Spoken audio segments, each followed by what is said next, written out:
പാടി ഈ ഓശാന നമുക്ക് അനുസ്മരിക്കാം.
സീറോ മലബാർ സഭയുടെ പാരമ്പര്യത്തിൽ പരിശുദ്ധ കുർബാനയുടെ സ്ഥാപന ഭാഗങ്ങൾ എല്ലാം നമ്മൾ അൾത്താരയ്ക്ക്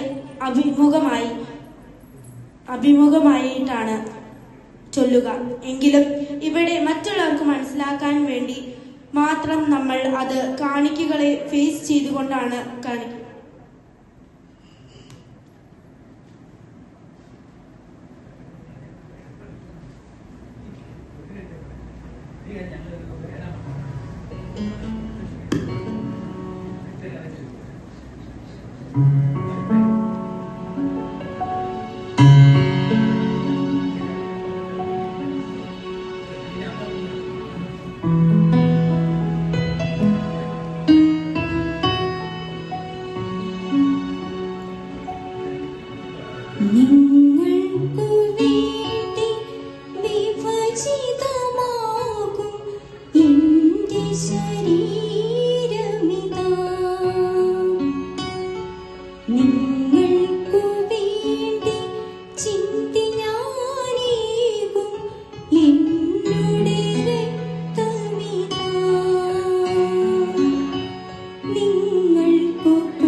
പരിശുദ്ധ കുർബാന ഈശോയുടെ ശരീരവും രക്തവുമായി തീരുന്നത് എപ്പോഴാണ് എന്നതൊരു മിസ്റ്ററി ആയിട്ട് തന്നെ അവശേഷിക്കുന്നു.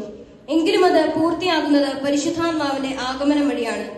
പരിശുദ്ധാത്മാവിന്റെ ആഗമനത്തിന് വേണ്ടി നമുക്ക് പ്രാർത്ഥിക്കുകയും തുടർന്ന് പരിശുദ്ധ കുർബാന വിശുദ്ധിയോടെ സ്വീകരിക്കാൻ ധൂർത്തപുത്രനെ പോലെ അനുതാപത്തോടു കൂടി പിതാവായ ദൈവത്തിങ്കിലേക്ക് തിരിച്ചു വരികയും ചെയ്യാം. അങ്ങനെ ഈശോയുടെ ആ വിശുദ്ധിയിൽ നമ്മളും പങ്കുകാരാവുന്നു. അതൊരു സ്കിറ്റ് രൂപത്തിൽ നമുക്ക് അവതരിപ്പിക്കാം.